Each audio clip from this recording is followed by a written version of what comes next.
우리 오늘 함께 보실 말씀은 누가복음 5장 31절로 32절입니다. 우리 두 구절밖에 되지 않기 때문에 한 목소리로 함께 합독하도록 하겠습니다. 예수께서 대답하여 이르시되 건강한 자에게는 의사가 쓸데없고 병든 자에게나 쓸데있나니 내가 의를 부르러 온 것이 아니요 죄를 불러 회개시키러 왔노라. 아멘. 오늘 저희가 함께 보실 말씀의 제목은 예수님과 죄인입니다. 우리 한번 제목 한번 읽어볼까요? 시작. 예수님과 죄인. 우리가 얼마나 주님 앞에 죄인인가를 깨닫게 된다면 우리는 예수님이 진짜 필요하고 예수님을 진짜 만나야 되고 예수님 품에 날마다 거해야 된다는 이 성경의 말씀이 우리에게 실제로 다가오게 될 줄로 믿습니다. 우리 한 번씩 뉴스에 보게 되면 페류나라는 뉴스가 나옵니다. 이 페류나라는 사전을 찾아보니 인간의 도리에 어그러진 행위를 하는 그런 자녀를 페류나, 그러한 사람을 페류나라고 하죠. 부모께 자식이 해서는 안 될 행동들을 하는 자들 또한 페류나입니다. 부모에게 폭언이나 폭행이나 또한 방관이나 살인이나 이런 뉴스들이 간간히 우리에게 들려집니다. 얼마나 그 부모의 입장에서 힘이 들까?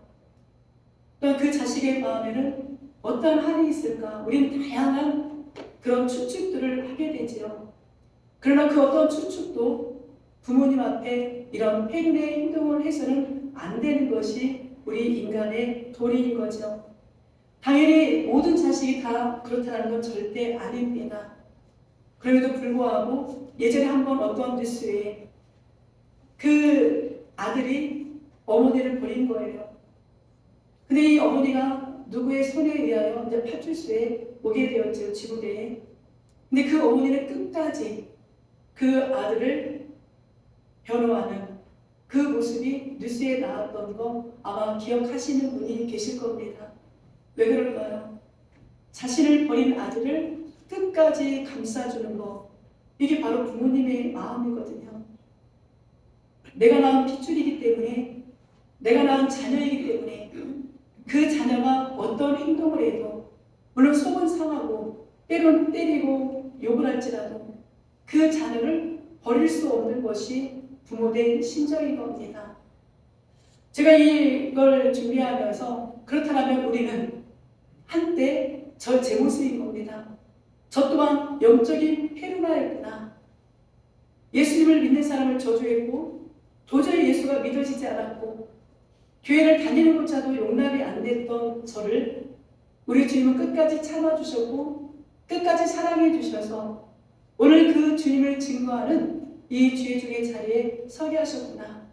이것이 바로 은혜요, 이것이 바로 사랑이구나. 저 같으면 저를 아마 버렸을 겁니다.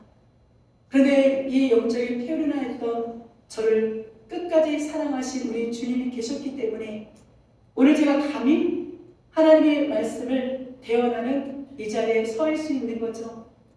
저는 이제 설교를 준비하면 성경책만 가지고 거의 설교 준비를 하거든요. 근데 이제 이 말씀을 준비하면서 우리가 잘 아는 말씀들이 떠올랐습니다. 그래, 내가 죄인이구나. 모든 사람이 죄를 범하였음에 하나님의 영광에 이르지 못한 그 모습이 바로 나였구나. 또한 성경에 보게 되면 죄의 싹은 사망이요 하나님의 은사는 그리스도 예수 우리 주 안에 영생이라고 했는데 그 죄된 내가 죽을 수밖에 없었구나. 허물과 죄로 죽었던 너희를 살리셨다라는 에베소서 2장 1절의 말씀이 진짜 실제였구나. 또한 로마서 5장 8절에 보게 되면 우리 이 말씀 많이 암송하셨지요. 제자훈련 받으신 분들은 우리가 아직 죄인 되었을 때 그리스도께서 우리를 위하여 죽으심으로 하나님께서 우리에 대한 자기의 사랑을 확증하셨느니라. 내가 뭐라고 그렇게 하나님을 저주하고 하나님을 믿는 걸 싫어했는 그런 죄인인 영적인 페르나는 내가 뭐라고 우리 주님은 예수 그리스도께를 통하여서 이렇게 우리를 사랑하셨을까? 또한 골로새서에 보게 되면 그 아들 안에서 우리가 속량, 곧 제사함을 얻었다라고 말씀하고 있습니다. 사랑하는 성도 여러분, 우리가 이런 존재였습니다. 하나님 앞에 죄인이었고 죄의 삭은 사망, 지옥으로 갈 수밖에 없는, 형벌을 받을 수밖에 없는 그런 존재가 바로 나의 모습이었던 거죠. 근데 하나님께서, 우리 예수님께서 우리 요한복음을 통하여 바라보게 되면, 또한 사도행전 1장 2장이 그대로 성취가 되어서 2장에 성령 하나님이 우리에게 찾아오셔서 우리로 하여금 이 예수 그리스도를 믿을 수 있도록 은혜를 주신 거예요. 그래서 우리가 이 제사함을 받는 이 영광의 자리에 나아가게 된 겁니다. 그러므로 날마다 우리는 내가 예수님 앞에 얼마나 큰 죄인이었던가, 그리고 지금 예수를 믿고 살아감에도 불구하고 날마다 버리지 못하는 나의 자아와 나의 허물과 나의 연약함을 다 내려놓는다라면, 아니 말씀에 비춘다라면, 우리는 오늘도 예수님 앞에 무릎 꿇고 눈물로 그 주님의 은혜를 간구할 수밖에 없습니다. 이것이 있는 거예요. 다른 게 이 시대의 기적이 아니라 예수 그리스도가 믿어지고 그 예수 그리스도의 이름을 부여잡고 기도하고 그 예수님을 생각하며 울컥울컥하고 내 죄가 생각나서 다 나도 모르는 사이에 눈물을 흘리며 죄를 고백하는 것, 이것이 진짜 이 시대의 기적의 주인공들인데, 오늘 그 기적의 주인공이 바로 저와 우리 성도님들이라는 사실입니다. 오늘 우리가 바라보는 이 누가복음의 핵심 단어가 있습니다. 핵심 단어가 뭐냐? 인자예요. 인자라는 뜻은 한자 그대로 풀이하면 사람의 아들입니다. 예수님이 이 땅에 오셔서 인자가라는 말씀을 많이 사용하셨지요. 왜 인자가라는 말씀을 사용하셨을까? 왜 사람의 아들이라는 단어를 사용하셨을까? 그것은 바로 우리 예수님은 무엇을 하나를 행하시더라도 당연히 구약에 있는 모든 말씀을 성취하셨지요. 다니엘서 7장 13절에 보게 되면 이제 예수님의 그 예언을 이야기하시는데요. 그 사람의 아들이 성육신, 즉 하나님이 인간의 몸을 입고 이 땅에 오신 걸 성육신이라고 하는데, 그분이 바로 예수 그리스도이신 겁니다. 그래서 다니엘서 7장 13절에 보게 되면 내가 또 밤 환상 중에 보니 인자 같은 이가 하늘 구름을 타고 와서 옛적부터 항상 계신 이에게 나아가 그 앞에 인도되매, 우리 지금 요한계시록 제자훈련 받는 분들 이 단어 생각나시지요? 요한계시록에도 우리 예수 그리스도께서 하나님의 어린 양, 우리의 구세주가 되어서 하나님의 보좌 옆에 계신다는 사실을 요한계시록에 계속 기록하고 있습니다. 그래서 요한계시록은 어느 날 뚝딱 나오는 이야기가 아니라 구약에 있는 다니엘, 에스겔, 이사야, 수많은 구약에 있는 말씀들을 다시 한번 인용하는 것이 요한계시록이거든요. 왜요? 우리에게 소망을 주려고.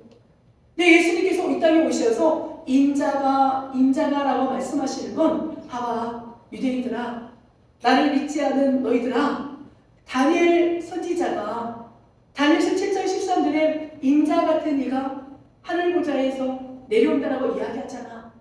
그 메시아가 사람의 아들로 온다고 이야기했잖아.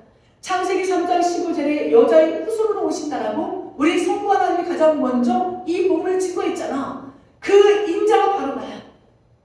너희가 그토록 기다리는 그 메시아가 바로 나야. 이런 복음의 의미가 담겨있는 것이 바로 인자인 겁니다. 그러니 인자가라는 건 내가 그 메시아야. 내가 그 사람으로 아들로 온 그 그리스도야. 나를 좀 믿으면 안 되겠니? 라고 우리 주님이 그 유대인들을 향하여, 그 수많은 사람들을 향하여 복음의 메시지를 증거하신 겁니다. 창세기 3장 15절에 여자의 후손으로 오신 그분, 다니엘서 7장 13절에 인자가 되신 그분이 바로 메시아, 우리 주 예수 그리스도라는 모습인 것을 우리가 누가복음을 읽으면서 함께 보시면 많은 도움이 되죠. 또 우리가 잘 아는 것 한 번 복습하고 넘어가면, 누가복음과 사도행전은 원래 한 권의 책이었잖아요. 의사 누가가 한 권의 책으로 기록되어 있는데 바로 이걸 누구 한 사람, 데오빌로 각하라고 그렇게 기록이 되어 있습니다. 그 누군가 이방인 한 사람에게 예수가 이런 분입니다라고 증거한 것이 바로 누가복음과 사도행전이죠. 내 성경을 정리하면서 이제 누가복음과 사도행전이 분리가 되었던 겁니다.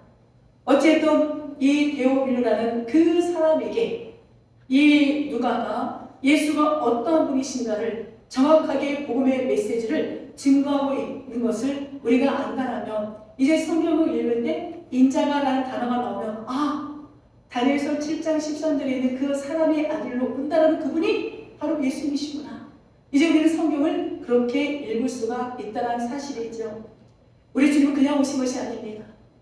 하나님이심에도 불구하고 이미 구약에서 선포되어졌던 그 예언된 메시아의 모습을 우리 예수님은 다 말씀을 통하여서 이 땅에서 사역을 감당하셨던 걸 보게 된다면 우리 또한 우리의 삶이나 우리의 사역이나 우리의 모든 것을 무엇을 통하여 말씀을 통하여 이룰 수 있는 말씀에 입각한 그런 그리스도인이 저와 우리 성도님들이 되어야 될 줄로 믿습니다. 아멘. 우리 31절 다시 한번 읽어볼까요? 시작.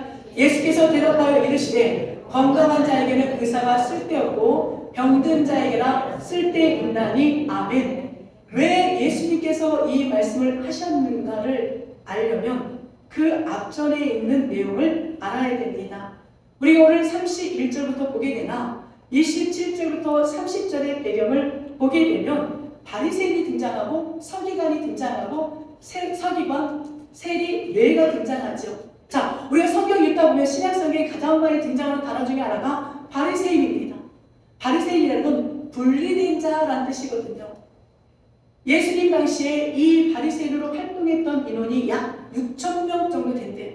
근데 이 바리새인들은 구약의 정통한 학자들 또한 다른 일반 직업을 가진 사람들이 함께 모여 우리는 오직 율법대로 살아갈 거야.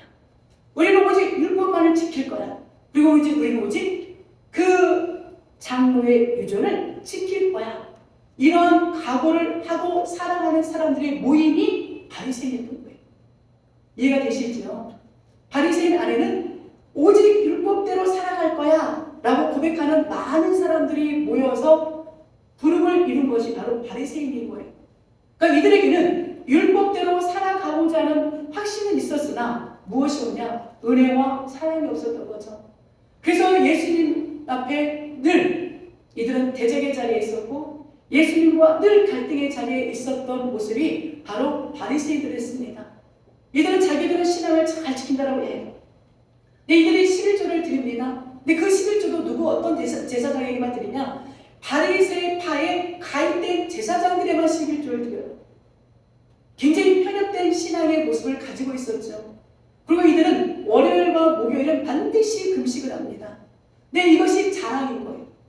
이 바리새인들은 우리는 월요일과 목요일마다 자랑하는데 그래서 예수님을 쫓아다니면서 괴롭혔고 흠을 잡으려고 했던 일 중에 하나가 왜 너희들은 금식하지 않냐는 거였잖아요. 예수님이 왜 너희 제자들이 금식 안 해? 왜 안식일에 이걸 먹어? 라고 계속 흠을 잡았던 그들에게 우리 예수님이 하셨던 건 신랑과 같이 있었을 때는 금식이 필요 없는 거야 라고 말씀합니다. 그 이야기가 뭐냐? 우리가 금식을 할 때는 제가 저희 개인적으로 저도 정말 예전에 금식 참 많이 했었거든요. 근데 이 금식하려면 하나님과의 관계가 회복되기 위해서 하는 금식이 옳은 금식인 거예요.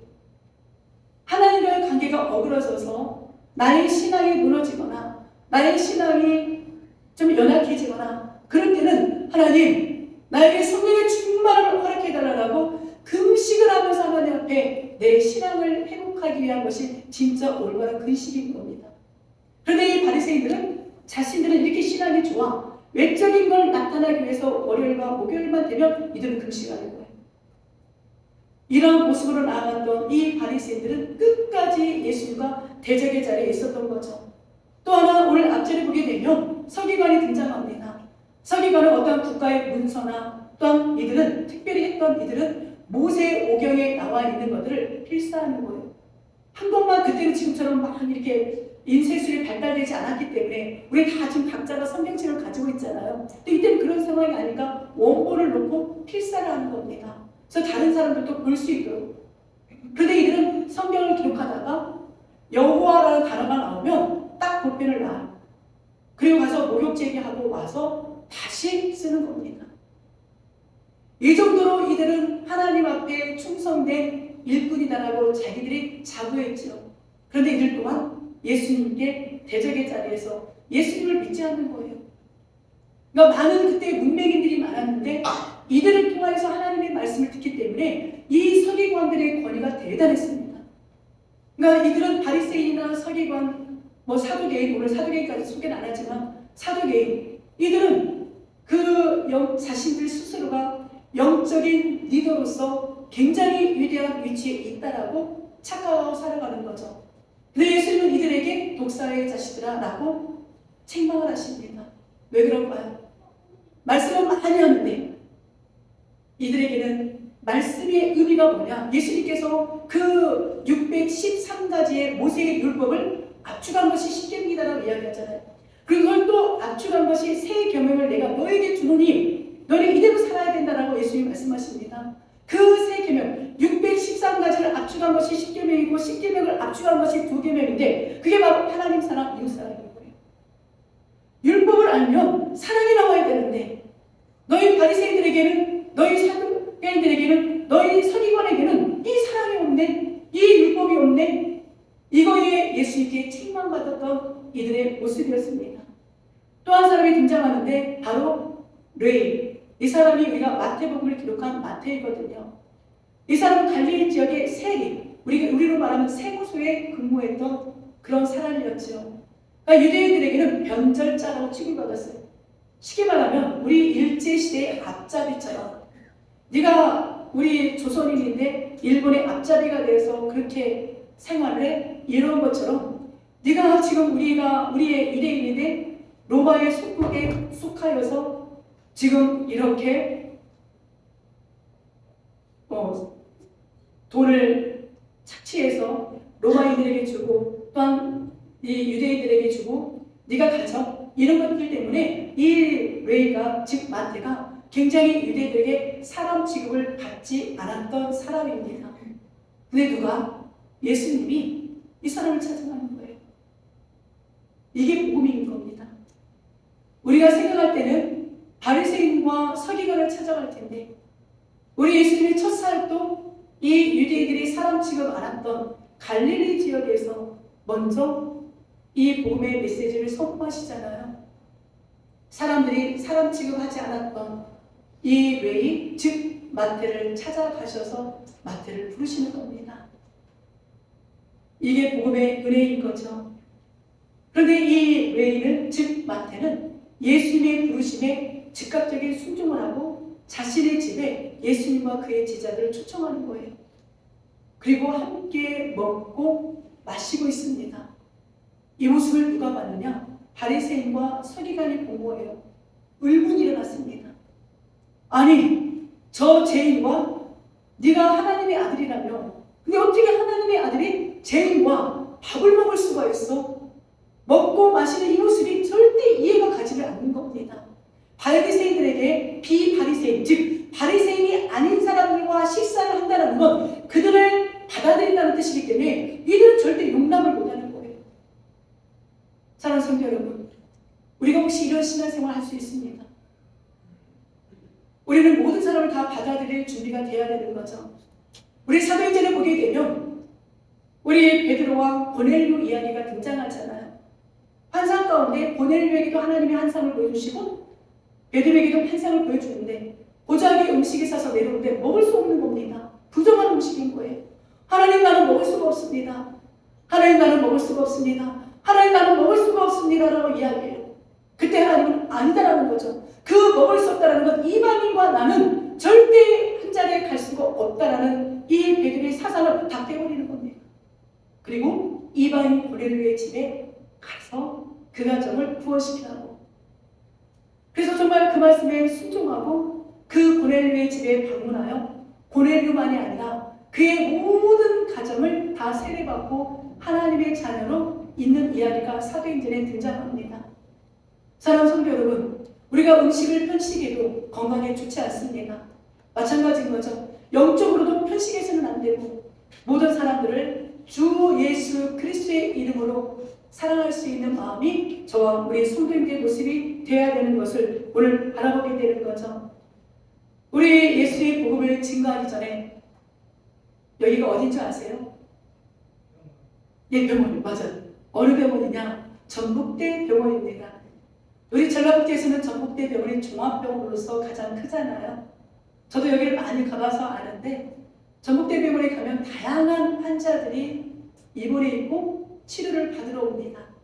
어떤 분들은 그냥 약 몇 번만 먹고 나서요. 저 같은 경우는 제가 전도사 때 어지럼증이 굉장히 제가 심했었거든요.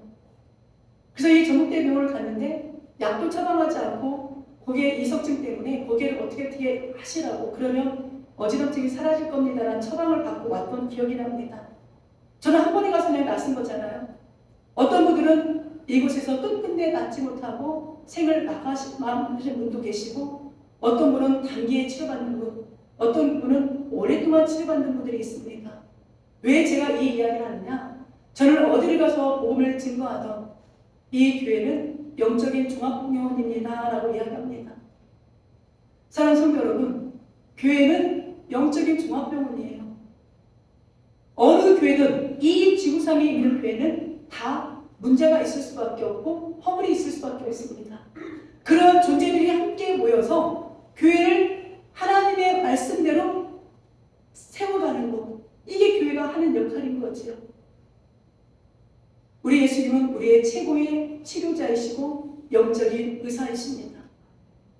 오늘 우리 부목사님 기도하실 때도 유신의 병이 있는 분, 마음의 병이 있는 분 치료해달라고 아까 기도 제목 그렇게 내놓으시고 기도하셨잖아요. 우리를 창조하신 분은 하나님이십니다. 예수님이십니다. 그래 누구보다 예수님이 우리를 잘 알아요. 우리의 육신의 치료만을 위해 오신 분이 아닙니다. 우리의 영적인 치료도 주님은 하십니다.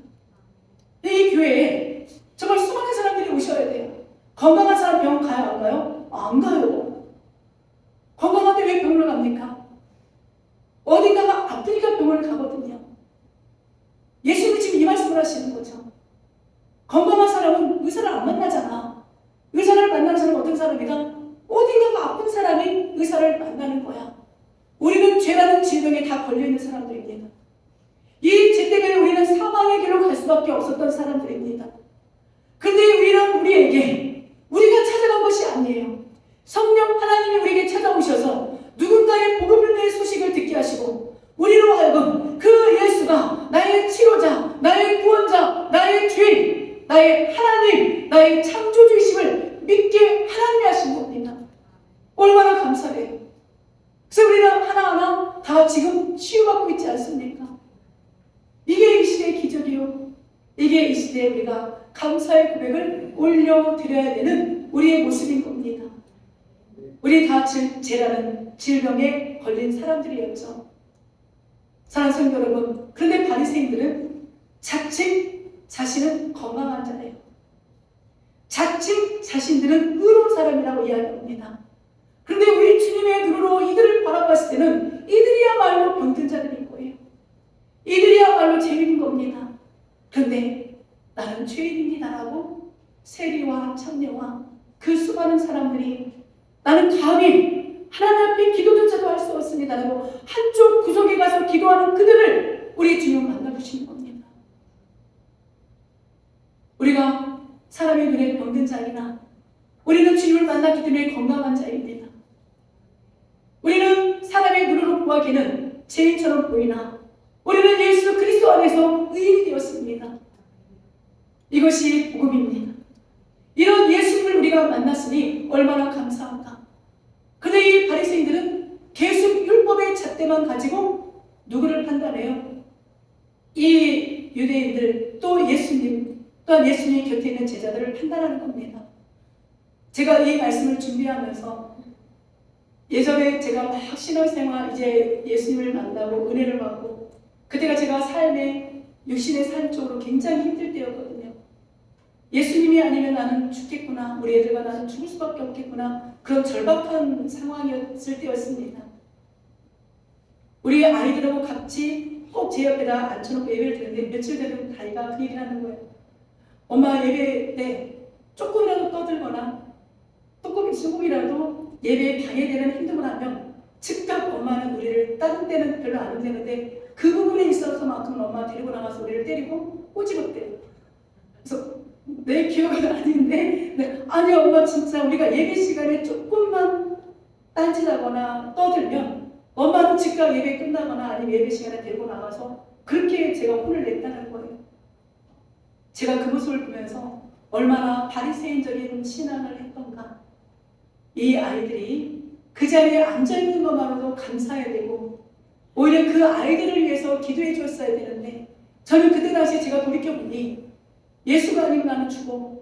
이 아이들하고 절대 살아갈 수가 없어. 나는 정말 예수님 앞에 내가 이렇게 예배를 드려야 예수님 나한테 복을 주실 거야.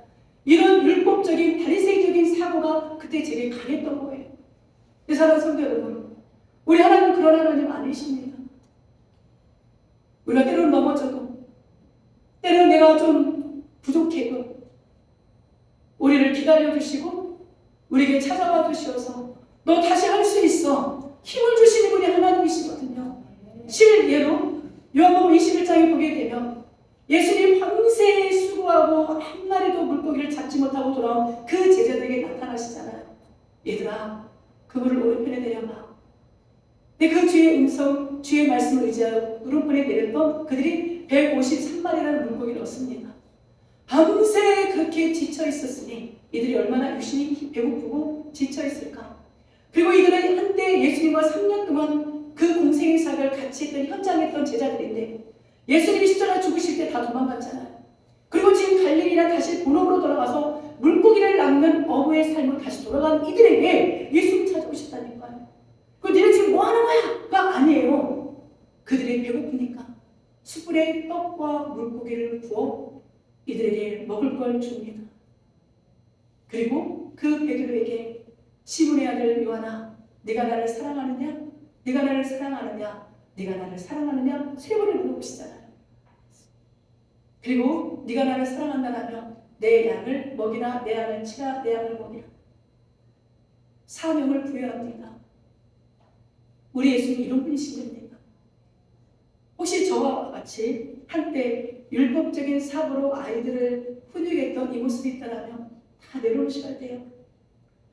그러나 저 율법을 지키지 말라는 게 아니라 이 예수님에 대한 사랑과 은혜가 우리 안에 가득 차게 되면, 성령이 가득 차게 되면, 성령이 충만하게 되면 그 자녀들에게 말씀을 지혜롭게 전할 수 있는 우리의 모습이 되는 거죠. 사랑의 은혜가 먼저 선행되는 거, 이게 바로 복음의 사랑입니다. 갈라디아서 보게 되면 율법과 복음이거든요. 갈라디아서 한마디로 핵심이 율법과 복음이에요. 유대인들은 계속 유대인이었다가 기독교인이 되었던 그들은 계속 행위구원, 할례 이런 것들을 주장하잖아요. 그러니까 사도 바울 목사님이 아니야, 그거 아니야. 오직 우리가 믿음으로 구원을 받아라는 걸 증거하고 있는 게 바로 갈라디아서에 나타난 복음의 메시지인 겁니다. 이 바리새인들은 자신들의 신앙과 삶이 완벽하다고 생각했습니다.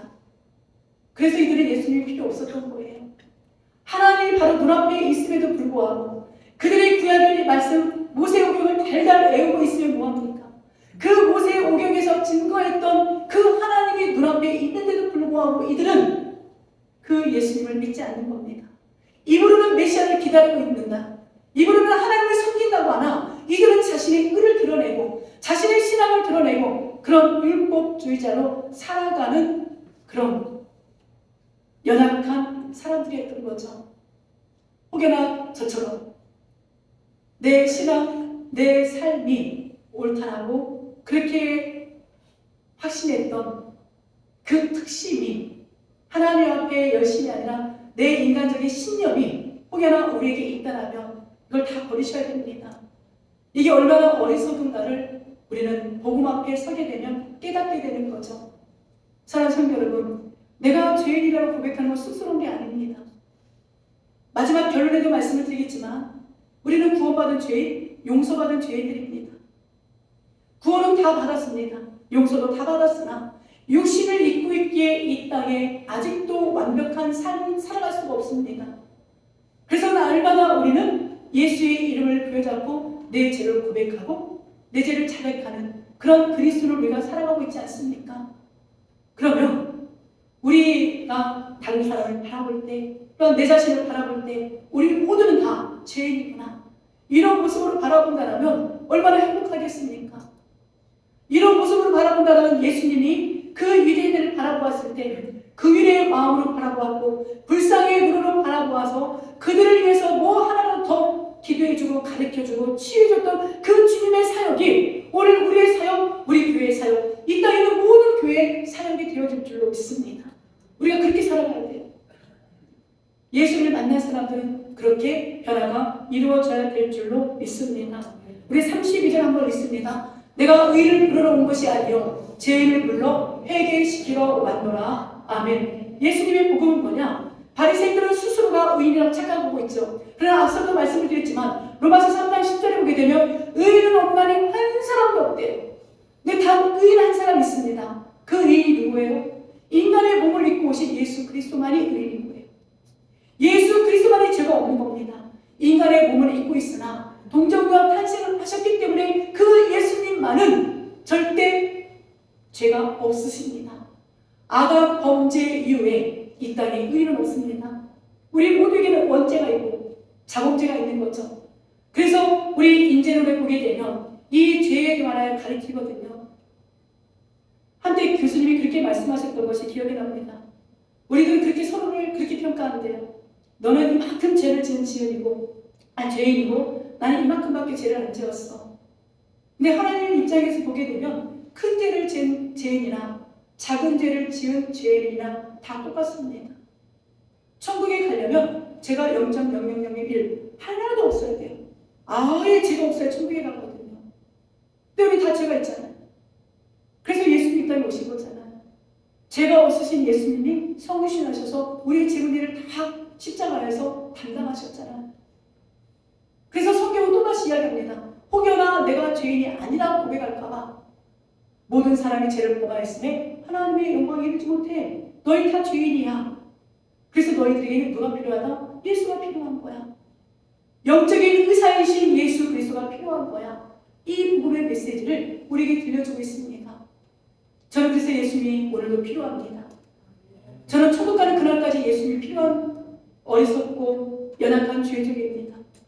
그래서 우리 성도님들 저를 위해서 기도해 주셔야 되는 거예요. 우리 목사님이 절대 타락하지 않고 왜요? 사람인지나 저도 어떻게 변질될지 모르는 겁니다.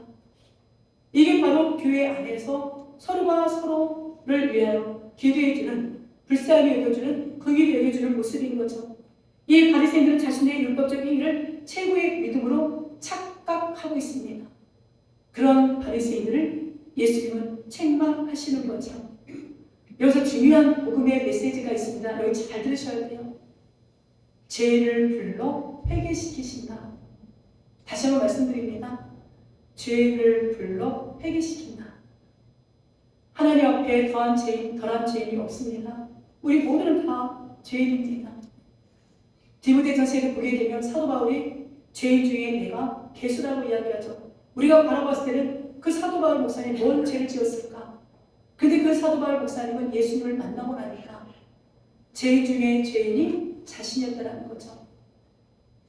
우리의 모습이, 원래 우리의 모습은 허물과 죄로 죽었고 본질상 진노의 자녀였습니다. 이런 우리를 누가 부르신 거예요? 성령 하나님이 부르신 거예요. 내가 나가기 절대 아닙니다. 오늘 예수님이 직접 말씀하신 거잖아요. 죄를 불렀다고. 저 같은 죄를 예수님이 부르셨습니다. 하나님 없이 살아갔던 저를 하나님 뭐가 필요해? 예수를 믿는 너희도 도저히 이해가 못해. 아니 왜 저 어린 것들이 예수를 믿지? 제가 중고등학교 다닐 때 제가 미션 축구를 했기 때문에 제 친구들에게 그게 했던 이야기예요. 쟤는 진짜 정신 나갔구나. 미쳤구나. 어린애들이 저렇게 예수를 믿는다라고 저렇게 성경 공부 시간에 제한 자리에 앉아서 왜 저 목사님과 저렇게 공부를 하고 있지? 그런 저를 하나님이 부르신 거예요. 그리고 제가 얼마나 어리석은 사람이었는가를 철저히 회개시키신 겁니다. 우리가 간 게 아닙니다. 죄인인 저와 죄인이 우리 성도님들을 누가 부르신 거예요? 예수님이 부르신 거예요. 예수님께서 강권적인 역사로, 이걸 우리 장로교에서는 예정론이라고 합니다. 영생 주시기로 작정된 자는 다 믿더라. 사도행전에 있는 이 말씀과 같이 하나님이 친히 우리에게 찾아오셔서 얘들아 너희들 그렇게 살아가면, 너희들 예수 안 믿으면 너희들 죽는다. 너희들 그렇게 살아가면 안 돼. 너희들 예수를 믿어야 돼. 그 예수를 믿을 수 있도록 우리의 마음을 열어주시고, 그 예수가 믿어지니 내 죄가 다 보이기 시작하고, 내 죄가 보이기 시작하니 그 예수님 앞에 날마다 무릎 꿇고 눈물로 기도했던 우리가 과거의 모습이었던 겁니다. 오늘 이 시간 우리 성도님들 안에는 성령 하나님이 내주하고 계십니다. 그래서 그분이 우리를 인도하시는 겁니다. 우리 성도님 안에 계신, 제 안에 계신 그 성령님이 오늘도 예수님을 나의 구원자로 고백하게 하는 것입니다. 그리고 하나님을 아버지라고 부르시는 거예요. 부를 수 있도록 인도하시는 겁니다. 우리 요한복음, 이제 우리 새벽예배 때 요한복음 끝나고 이제 사도행전 2장까지 오늘 마쳤습니다. 요한복음을 보게 되면 우리 예수님이 계속 강조하는 단어가 있습니다. 아버지, 아버지, 아버지. 이건 무엇이냐? 이제 예수님 안에서 하나님과 우리는 영적인 아버지와 자녀의 관계라는 걸 얘기해주고 싶은 거예요. 그 아버지 앞에 그냥 자연스럽게 나가라는 겁니다. 우리의 연약함 있는 그대로 가지고 나가라는 겁니다. 내가 필요한 거 그대로 가지고 나가라는 거죠. 아버지를 어렵게 생각하지 말고, 멀리 생각하지 말고, 아버지와 나는 예수 그리스도 안에서 하나의 공동체의 가정을 이룬다는 걸 요한복음을 통하여서 우리에게 보여주시고자 계속 아버지, 아버지, 아버지라는 단어를 사용하고 계시거든요. 그 아버지라는 단어를 우리가 마음껏 부를 수 있는 게 누구의 은혜이냐? 하나님의 은혜요, 성령 하나님 우리 안에 내주하시기 때문에 가능한 일입니다. 우리 아버지 한번 불러볼까요? 아버지. 저는 애교가 없습니다만 애교가 있는 우리 성도님들은 아버지를 부를 때 어떻게 부르세요? 그렇죠. 아빠. 저는 한 번도 우리 아버지에게 아빠라고 불러본 적이 없어요. 아버지라고 불렀지. 근데 주변의 친구들을 보면 아빠 하는 게 어떻게 저럴 수가 있지? 라고 생각했던 어린 시절의 기억이 납니다. 하나님은 우리에게 예수님을 보내주셔서 예수님을 통하여 아빠, 아버지라고 부르게 하셨거든요. 죄인이지만 나에게 하나님을 아빠, 아버지라고 부를 수 있게 하신 우리 예수님. 그래서 이제 우리는 구원받은 죄인으로 이 땅을 살아가니 이 얼마나 감사한 일입니까? 오늘 그 죄를 불러 하시는 일이 회개입니다. 이 회개는 마음의 변화가 일어나는 거예요. 나의 감정, 나의 의지, 나의 사상에 영향을 주는 겁니다.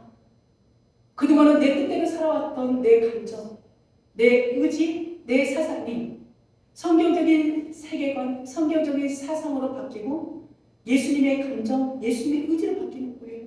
이게 진짜 회개인 겁니다. 사랑하는 성도 여러분, 그렇게 살아가셔야 됩니다.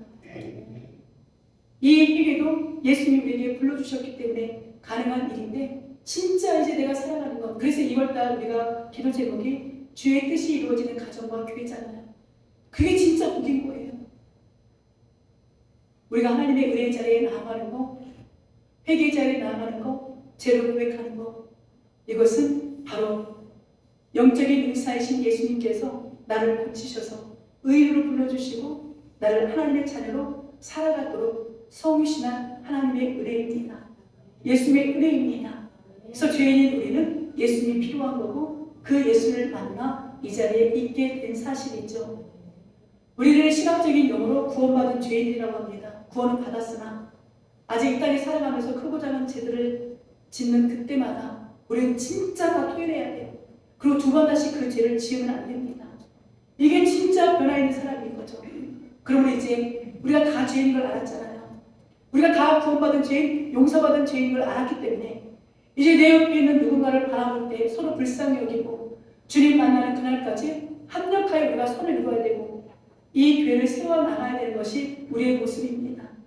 주님, 나는 죄인입니다 라고 고백이 이루어질 때마다 우리 안에 놀라운 감사와 사랑이 넘쳐나게 될 거고 그 위대하신 예수님의 그 사랑 앞에 우리는 더 기쁜 그리스도의 삶으로 살아가게 될 줄로 믿습니다. 율법의 사고와 신앙이 아니라 은혜와 사랑의 신앙이 우리가 말씀을 지키는 그런 모습으로 나가게 되겠죠. 은혜와 사랑이 우선되면 우리는 말씀 가운데 거하는 당연한 복음에 합당한 삶을 살아가는 예수의 제자들, 주님의 자녀들이 되어질 줄로 믿습니다. 한 주간도 그렇게 살아가실 우리 성도님들 주의 이름으로 축복하고 그렇게 살아올 수 있도록 승리할 수 있도록 주의 이름으로 축복합니다. 아멘. 이제는 우리 주 예수 그리스도의 은혜와 하나님 아버지의 영원 무궁하신 사랑과 성령 하나님의 인도 교통 보호 역사하심이 내가 죄인임을 고백하며 예수 그리스도가 필요하다라고 고백하는 사랑하는 주여밖에 모든 성도의 신앙의 고백 위에 이제부터 영원토록 함께 있을지어다. 아멘.